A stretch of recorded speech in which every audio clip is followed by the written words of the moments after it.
How's it going, ladies and gents? It's your from the neighborhood Aussie, Squidgy TV, and we're back with some more NBA 2K14. This is the very first episode of the Dallas Mavericks MyGM Mode. You guys asked for the Dallas Mavericks over the Portland Trail Blazers and the Washington Wizards, and I also asked you guys if you wanted to wait till 2K15 or to start it right now and get a few shorter episodes, but that's what you guys chose, so let's go ahead and let's jump straight into it.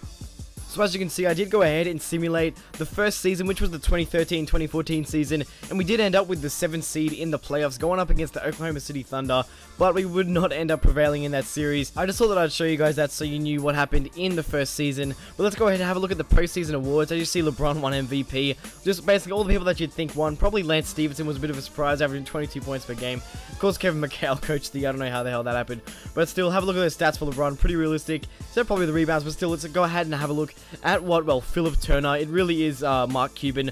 But still, he wants Sean Marion out. Apparently, he's unhappy. He was unhappy through the first season, which is a bit sad, but you know, you have to do what you got to do. Sean Marion is like 36 or 37 now, so that's not too much of a loss. Right here, Mark Cuban is saying that he wants to be tight on the budget. Like, seriously? I said that's hard to accomplish because, like, let's be honest here.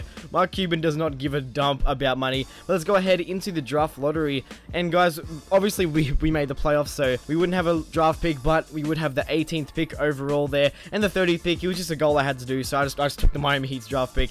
But, so let's jump ahead into here, and one of our owner goals was to get a better head scout, so I did. I went ahead, signed into a 1-year contract, and then on our next goal right here, it was to hire, I think it was a cheaper trainer, so I just hired the worst guy. Honestly, I don't really use the trainers at all, so we're going to go ahead and get an easy 100 VC there. That's always really good. If you guys do want VC, just play some IGM. But then I noticed here, Dirk Nowitzki is expiring, so we're going to have to go ahead and sign him back. Now, he wanted a 1-year deal worth something like 7.6 million, but I said, no, I want you for 2 more years, Dirk.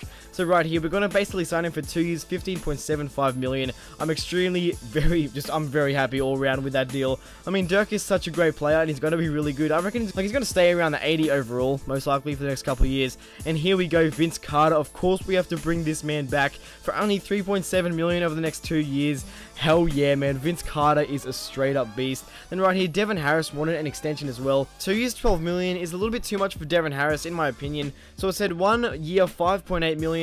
As a role player, honestly, like, I didn't really want to bring him back. 5.8, that's a little bit too much. But let's go ahead and let's have a look at our coach. He wants us to draft Dario Saric. Dude, we have the 18th pick. Dario's meant to go top 10. I highly doubt that's going to happen. So I said that I won't draft him just because I don't want him to get upset when we don't get him. So let's go ahead into the draft. And I said, why not try and trade up? So I went ahead, basically just mulling offers from a lot of just like lottery teams, not too low in the draft. So I said, let's go have a look at this, and the Golden State Warriors had a great pick right here, the 12th for Brandon Wright, our 18th, and the 30th that we have. And basically, I mean, this trade works for both teams. I mean, they would get Brandon Wright, I would get Darrell Wright, so 2 Wrights right there, but still, I mean, let's try and get that massive contract off our wager so we can maybe try and get maybe a star player in free agency. You never know. You probably read the title already. But still, let's go ahead and let's have a look at who we're going to draft with the 12th overall pick. There's Doug McDermott right here, who a lot of people are very, very high on. A lot of people hate. But I went through and had here.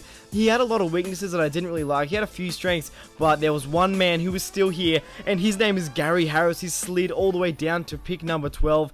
Like, in the actual, like, you know, Bleacher Report mock draft, he's meant to go, I think it was 10th or 11th. So this is actually pretty realistic if we could get him at number 12. And people, you know that's who I'm going to go with. I love Gary Harris out of Michigan State. Him and Adrian Payne tore it up. So we're going to take him right there. Have a look. Here we go. I'm about to sign him on a 2-year, $3.44 million deal. Of course, we're going to do that. That's like nothing for someone as good as Gary Harris. Let's go ahead and have a look here. Going into free agency, we're going to, of course, sign Dirk Nowitzki and Vince Carter. However, I'm actually going to go ahead and decline Devin Harris's option. I know that we already do have Jose Calderon, who's actually earning a lot of money. But have a look at this, people. Carmelo Anthony. Is he not the perfect player for this organization? Bring him here with Dirk and Monte and Jose. We would be out there balling. We would be an instant title contender with Melo. So I said, let's go ahead and have a look what he wants. He wants a 4-year, $96 million deal. That's a little bit long term for me. I mean, honestly, at the end of his contract is going to be what, like 35, 36. and that's going to be a little bit too much. He's probably going to be down to like an 83 overall by that time. So I said, let's go ahead and offer him a 2-year, $45 million deal. That sounds a lot better to me. Honestly, I mean, it's a lot better for this organization as well, because Dirk's probably going to retire really soon. And I said, look, we need a brand new center. And man, Andrew Bynum wants so much money. Why would he want over $10 million after he didn't even play for the last 2 seasons?